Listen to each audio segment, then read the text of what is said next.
More and more self-driving cars are on our roads, and while some say there's a risk, one local company says that technology could really help cut down on drunk driving crashes. Sally Frykman is here from Velodyne LiDAR. That's an Alameda-based company. They make technology for driverless cars. Ford is using your technology. Explain how it works exactly. Right. So our technology is essentially the eyes of the self-driving car. So Velodyne LiDAR uses light technology to create a map of the environment, 360-degree, three-dimensional map of the environment. Okay, so basically it's almost like human eyes all around the car, acting as eyes to guide the vehicles. Is what we're talking about? Yeah, something like that. So it's emitting and collecting billions of data points. So it allows for the cars to navigate their environment safely. Okay, so how would this technology perhaps cut down on drunk driving deaths or other accidents, just general accidents that people get into? Right, so we know that over 90% of traffic collisions are caused by human error.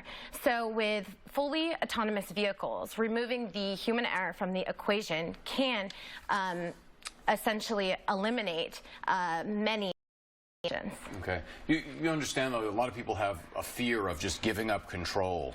How do you get over that? Right. I think it's all about education. So we at Velodyne LiDAR are committed to education. And that's where our partnership with Mothers Against Drunk Driving also comes into play.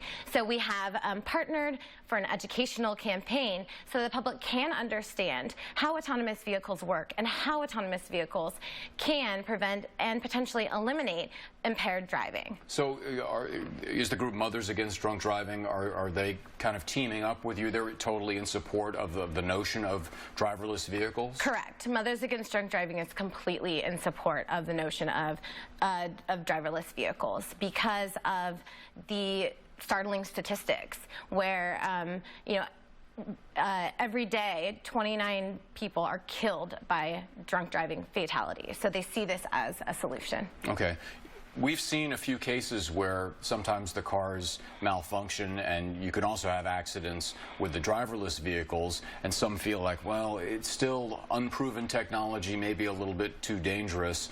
How do you respond to that? And if you look at the timeline of where we are now, how long before we really get to a place where this is an everyday thing and it's just the norm? Yeah.